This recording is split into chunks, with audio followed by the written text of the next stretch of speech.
Hi, I'm Linda Hendrickson here in Portland, Oregon, and anytime anyone comes to our house, they're going to see a lot of fiber art. This is one of the first things people see. This is a little collection of baskets, including the 12 baskets from my book, How to Make Ply-Split Baskets, and one of my tablet woven wall hangings. And then over here, more baskets, including my garlic baskets, and this big one made out of Danish cord. And over here by the fireplace is one of my ply-split baskets. This one has the endless knot design in it.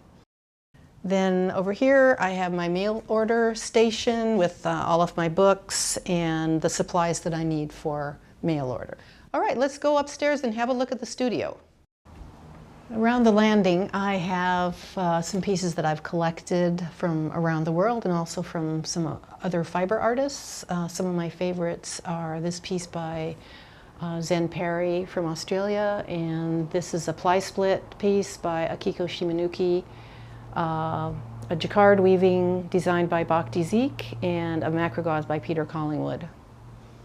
These are some examples of my tablet weaving. This one is done in the double-faced weave. These are designs from my book, 50 Designs from Around the World. And this one here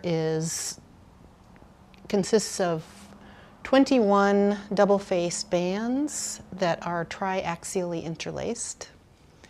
And then this one here also has some areas of double-faced images, and some parts that are unwoven, and some parts where tablets have actually been picked up and moved to a different part in the warp.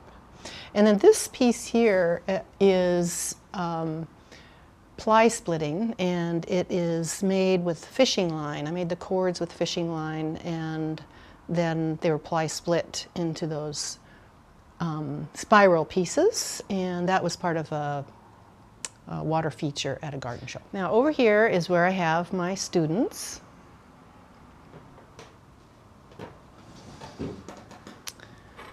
So the techniques that I teach are tablet weaving and ply-splitting, and just let me show you how ply-splitting works.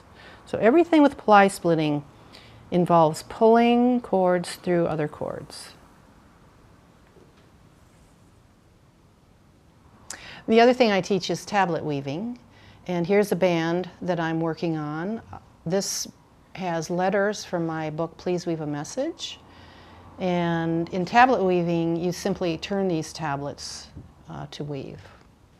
Okay, over here is where I make my cords. I've got two tables pushed together for my rope walk, and here's my cord maker.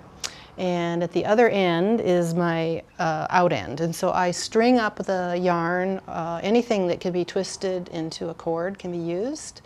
And then I have my little marks on my table that show me how tightly twisted I want the cords to be. So I can use any twistable material and make the cords exactly the way I want.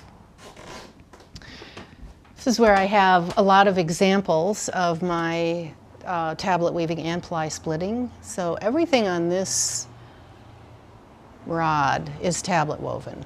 So you can see how many different kinds of things you can weave, just beautiful pictorial and geometric designs and letters. And then here I have a whole bunch of tablet woven jewelry, all kinds of different flat and tubular things, necklaces with double-faced designs, pebble weave. There's some ply-splitting here also. This is a ply-split bag.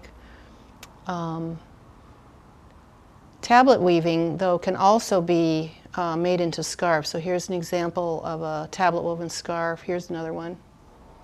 Here's a tablet woven piece that I wove out of wire, and this was inspired by the Japanese rain chains, and it was done as part of a collaboration for Art in the Pearl.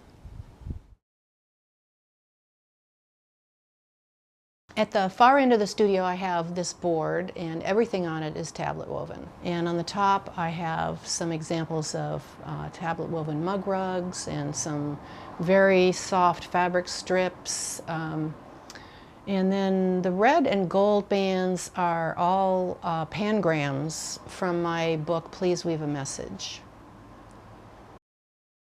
Well, there's a lot more here, but I hope that gives you a little idea of what my space is like. I really enjoy working and teaching in this beautiful space. Thanks a lot for visiting my studio.